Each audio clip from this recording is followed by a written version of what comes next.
hon imo po na in sung ve te mu te mi nu na cha te ve te mu vi sa te na nu na pa ve te mu vi pakai ni ko lun la ding anai tai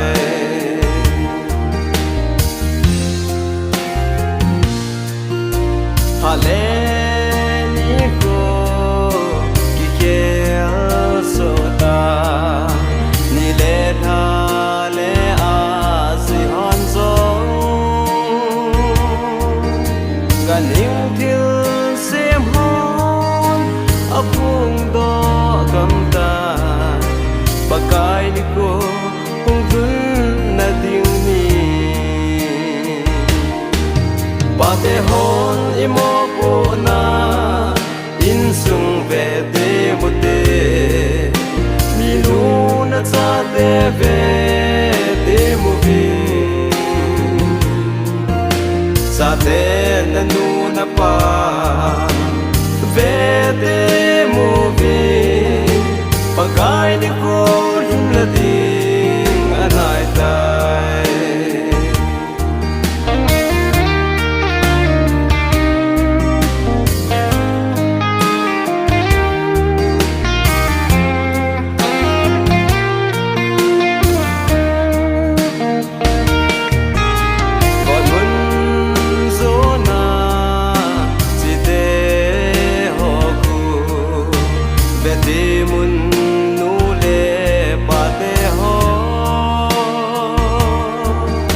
na ngày luôn là cha te ho giao kan te in na lam pi apui lut loi ji pa te hon imo po na in sung ve te mu te mi nu na cha te ve te mu vi